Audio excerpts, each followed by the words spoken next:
I have the honor of interviewing Reverend Valencia Edner this evening with the Connectional Music and Art Ministry.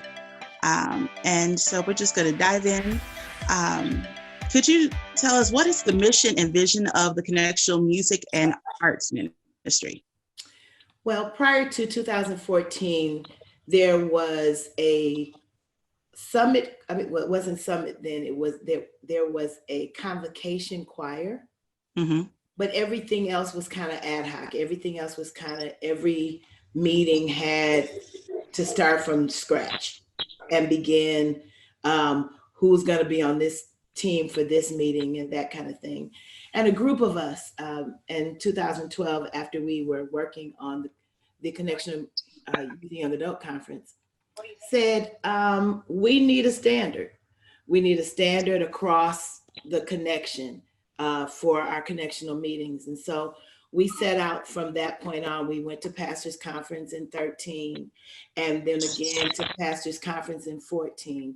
And even though we were not on the staff, we went to show what could happen if we put a team of people from all over the connection together to kind of bring the level of music to a particular standard, because music is all we were dealing with at that point.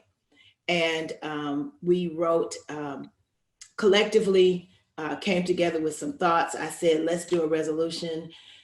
We all talked about the thoughts, and then I composed a resolution that went in January of 14, went to the General Conference in June, July of 14, and was a first time pass. We kind of took the money component out, so they couldn't say how we're going to fund it. We just wanted to get it done. And so we were able to pass the legislation that we would form a Connectional Music and Arts Ministry where there is a representative from each Episcopal district in the connection, and that each of those people would come together to form the Connectional Music and Arts Ministry.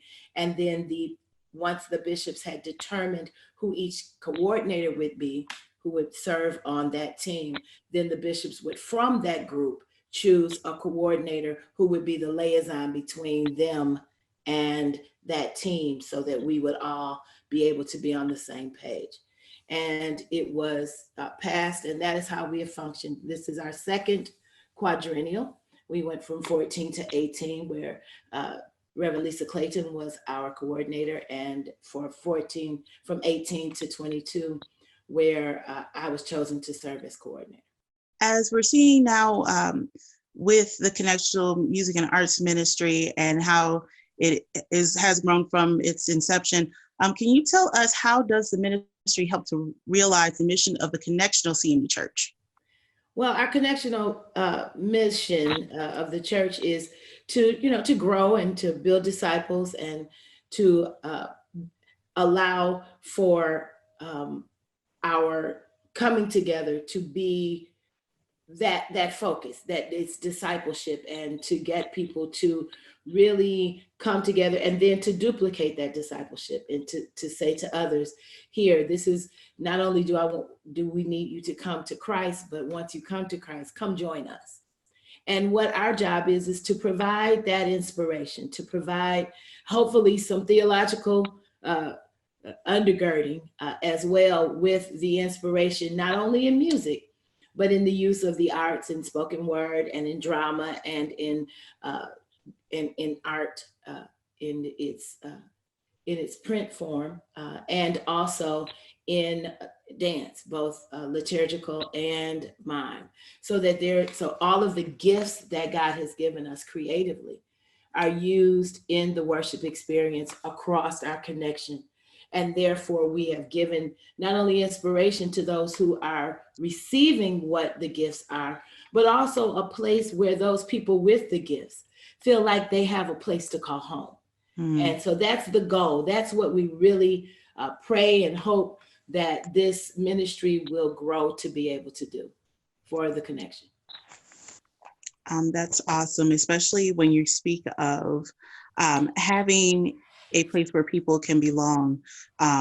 and that the arts do have a place in ministry and in evangelism. Absolutely. So what are some real conversations about worship and our investment in it do we need to have within our churches?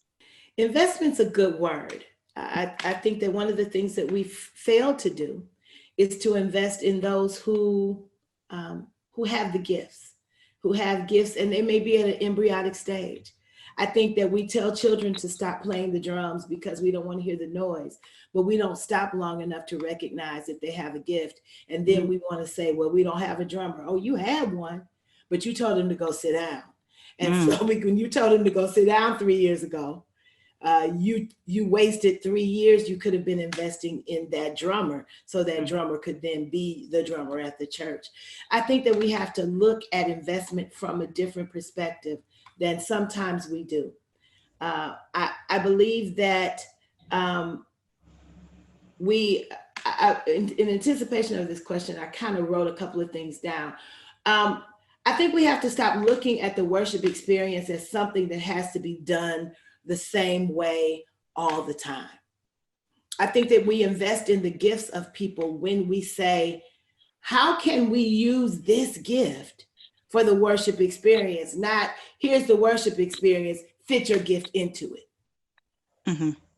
And if you've got a person who is freestyling and rapping up a storm all over Instagram and all over Snapchat, and everybody is, talking about how good they are, stop trying to figure out what program you could put them on. Worship is worship. And if their word is an inspiration, let them talk. Let them spit. Let them do what they do, because that's the gift for this present age. We can't say to serve this present age, our calling to fulfill, and then we ignore the present age because it doesn't fit into what the former age was. That doesn't make sense. So we've got to learn that inclusivity matters. I'm a big proponent of intergenerational worship.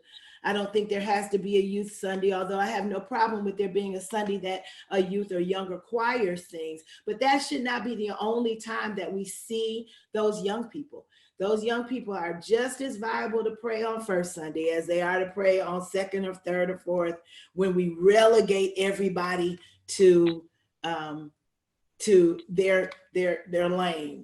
This is the youth lane, this is the men's lane. Well, if we're one church, if we're one connected church, not only in the connection, but in our local churches, then everybody's gift is viable every Sunday of the month, every Sunday. So I really believe that is one of the things that we can really do to invest better, that we invest by our changing our concept of what it really is to worship, and that there are gifts and things that people have been exposed to that we don't know, and to be open for those things, to be open to hear and to receive those things. Indeed, a gift can't really come into maturity without it being cultivated. Correct. And without not only trying to, like you said, making something fit, but allowing the room to create the space for that gift. So what small changes can greatly improve the legacy and growth of our local churches concerning the worship arts? One of the things we have to do is talk about it. We got to do things like this, where at least there is a segment of people who get it, and then they make it viral, at least in thought, so that there is someone talking about how someone wants to change things, how we can keep the foundation, but build on it. I think that often we think the foundation, and even with our theme of back to basics, I think that many people see back to basics as going back to something that we've already done. When in reality, I see back to basics as getting back to your tenets, to your foundational thought patterns, but they don't have to play out the same way as they did 30 years ago. They just have to be discussed in a way where we know that this is a tenet of our faith. This is a tenet of our denomination. How do we bring that to life in light of where we are right now? So some of the small changes I think that could be made immediately is to stop having the same mindset at every table. Sometimes, especially when we're looking at connectional meetings and things that we're planning, if the same people are sitting at the table, you're going to get the same mindset. You're going to get the same result. So one of the small changes could be just to have someone who's unafraid to be who they are, unafraid to speak up, to be at those tables and then listen to them and to begin to infuse things that matter to a segment of people that are not the same ones that are always talking. What have young adults taught you about worship? Freedom and I watched it come painstakingly. Like I remember, I'll just go back to 08. There was this box of freedom. It's like we get to a national meeting and then you get a little freedom, or you go to your to something that was just, you know, CYAC week. CYA week, and you'd see a little moment of freedom. But now I see the envelope being pushed. And I think that it's being pushed because there is a mindset of ownership that I'm loving, that I'm seeing amongst the young adults, that this is our church too. And it's not gonna be our church, it's our church now. And so the freedom of worship matters. And I'm from a different generation. I don't like to say that because, you know, I want to be a young adult forever, but but it's hard for for the generation that I'm born into, although it's not my mindset, that I'm born into, to understand that they have to let go. And if they let go, then it's not a matter of putting you off to bed or shipping you off. It's called join us. And if we can join together, then, you know, I say it like this. It's always been the role, the purpose of young adults to shake up the atmosphere. That's your purpose. Young enough to have good ideas, old enough to be able to sit at the table. And so it's always been the role of a young adult. And if you talk to those who are the baby boomers, when they were young adults, they were shaking things up. And yet they were, I'm not sure, as strong as this group of young adults is, to continue to push the envelope. I think they acquiesced and they conformed. And I think that what I'm hoping happens with this group is that not only don't you conform and acquiesce, but that you also pull in, that you pull in the older saints, so to speak, and sit them at the table and explain to them where you're coming from. It's okay to be a rabble rouser. It's okay to be a maverick, even in the church. But at the end of the day, if your maverickness does not bring about results, if it doesn't change the church, then we've lost you anyway. So my prayer is that as I've learned freedom from this group of young adults, that this group of young adults has also learned from those of us who hang around, that you don't have to be a young adult to understand where you are. And that if we come together, then maybe there's something I can say to you in wisdom that helps to propel you to where it is that you're going in ideal. I think the ideals of young adults are necessary for us to survive, but there's got to be some wisdom. Not to say, well, we tried that, but to say, consider this. And if we can have those kinds of conversations, then it's a win-win. And the church is, you know, the beneficiary, and we all win. So as you were saying that you learned freedom from the young adults, what is something that you would like the young adults to continue to teach the church? That everything that has been is not necessarily a holy grail. And that I am hoping that the young adults can teach the church that they can be as good a listeners as they expect us to be. Because you all know, those of you who are on this team, you know I love you, and you know that I want you to be and to do and to turn the world upside down. But we've also got to not relinquish grace in the process. We've got to learn how to have grace with one another. and to be able to listen to one another and to not just assume one that you know what's coming out of my mouth or me assume what's coming out of your mouth. Mm-hmm. That a real honest, earnest, authentic discussion. I may not do it the way or say it the way it makes sense to you. It may seem like I'm going around the bush to get across the street, but and many of you are very direct, but we have different ways of doing things because God gave us all different ways to do things. Mm-hmm. And none of those things are without merit. But I really think that's what I'd like to see. I'd like to see us listening to each other better and to not dismiss the other, us dismiss the young adults as, oh, here they go again with this, or you all dismiss us as, they're just not listening. As mm-hmm. if listening means doing what someone else says as opposed to hearing you and finding a place at the table for coming together and converging ideals. Can you share a story about an impactful worship experience and what it continues to teach you about leading worship? I struggle with this question because I see a lot of impactful worship services, but I tried to just be still and say, what have I experienced that was really just kind of really, really different, but that I loved it. And I thought of a worship experience that I was a part of that, I'm looking for my notes. Give me 1 second. They should be right here. Okay.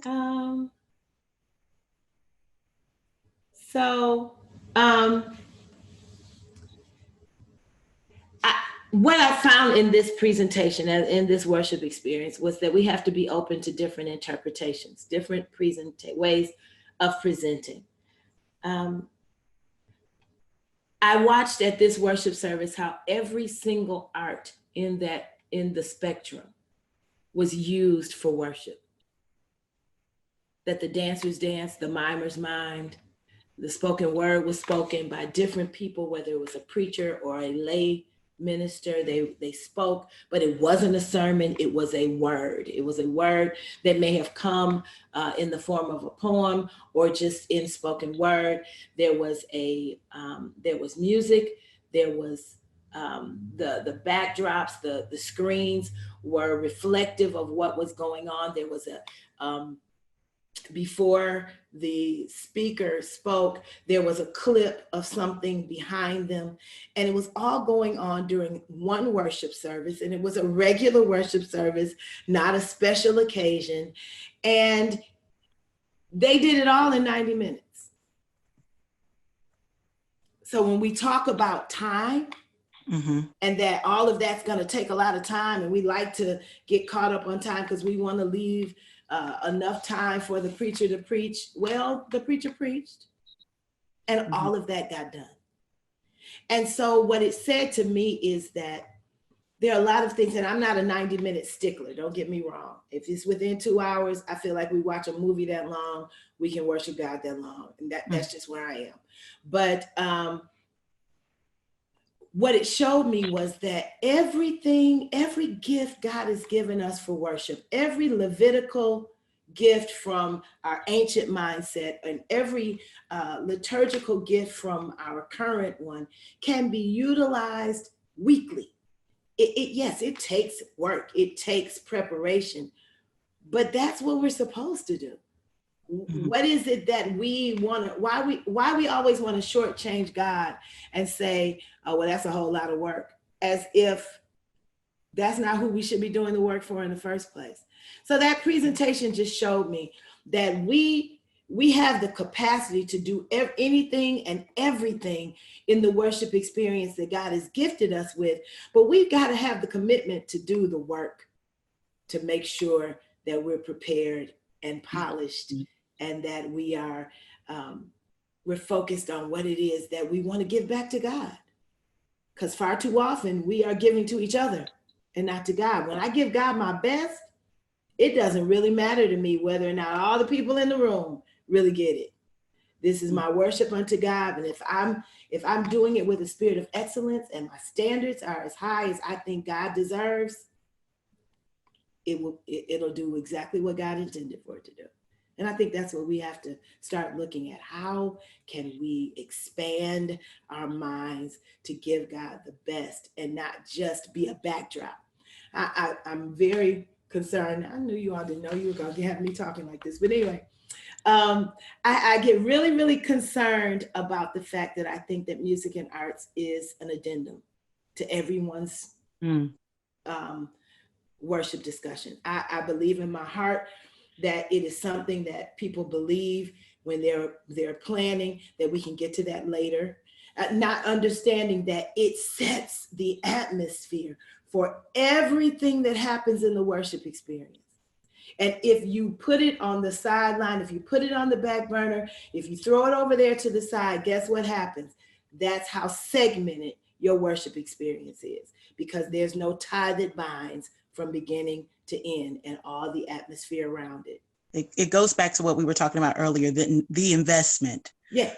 And so after experiencing a worship service like that, how did it shape the way you hope to develop worship leaders? Well, what I hope to do initially was to bring that kind of full service, so to speak, worship experience to the areas that Connection Music and Arts Ministry is responsible for. So as you will have seen in the last few summits, there's some of everything going on. You will see that at CYAC. There will be everything will be going on. We have this team of coordinators is amazing, and it is fully intergenerational. There are those of us who are older, those older than me, and we're those of us in the middle, and we've got younger people on the team. And what I'm loving about that is that we're able to come together and to see ways where we can be fully inclusive. And so when we are bringing that all to one place, we begin to be exemplars. We begin to show that this is not just something we're doing at CYAC. You can do this at home. You can do this in your district. If you got a smaller church, then maybe this is district work. But when you have a district meeting, it doesn't have to be the same old, same old. If you have 2 or 3 churches that can come together to lift up the arts in your district or in your region, then do it. Because otherwise, we miss out on the gifts of all of these people whom God has uniquely gifted for what it is he's given them, for what God has given them. Now, don't let me be too gender, because I know this audience. What God has given them. And so we want to just make sure that we are looking at it from all of those perspectives, and we are able to make that difference. So what are the social justice implications of diverse and intentional worship for individuals as well as the local church? So, there's an adage that says music is a universal language. And if you look at our history, protest music of the protest music that came from each of the major social justice movements still exists. It hung on because it was what people gathered around. Well, the arts is still able to be that draw, to be the draw to social justice issues, to bring people to the table so that when they get there, that they are receiving either through word or through dramatic presentation or through a dance, a mime, something that says to them, I've got to listen, I've got to watch, and this ends up impacting them in a very social justice way. We're in a very difficult time politically, and I won't get too deep into it, but I do know that as we are moving toward election time, as we're moving toward getting to this season of making decisions, that in our churches, which has always been the bastion of hope for our people, I understand that whole separation of church and state, but that's something that a whole nother group has tried to do to make us not talk about it in our churches. That's where we talk about it. You know, if you want to take the pastor out of it to not be in trouble, that's fine. But if you're a pastor like me, you really don't care. But, and let me say this, because I don't know who's going to see this. I care, don't get me wrong. But we have to be at the forefront of making the statements, of speaking out loud.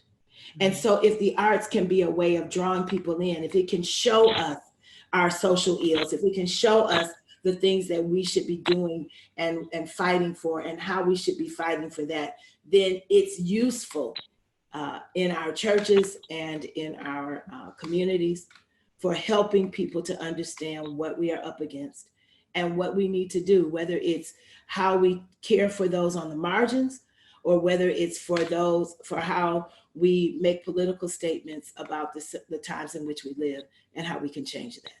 As we're kind of coming to the end of our online summit, I want to ask you if you could provide one word of wisdom for young adults and emerging leaders in the church. Stay open and exhibit grace. As open as you want another generation to be about what you see, so that you will feel needed and cared for, and that this church you can own it, is as much as you need to be listening and exhibit grace. It's a process for all of us. These people who have been here a long time need your energy. But those of you who have a whole lot of energy also need wisdom. And so together, we can help this church survive and help it be a place where everyone feels at home, where no one's pushed aside. But we got to come together and with open and honesty, with open, honest, care for one another, and love mixed with grace, we can make this happen. Well, I want to thank you so much, Reverend Valencia Edner, the coordinator of the Connectional Music and Arts Ministry, for joining us for our online summit this week. And I just want to say God bless you as you continue to work and continue to building and cultivate this ministry. Thank you so much, and thank you all for your participation. Those of you who participate, whether it's CYAC or the summit or anything else that we're doing, thank you so much for being a part of, and it makes a difference. It really does. Thank you so much for having me, and I enjoyed this time. Thanks.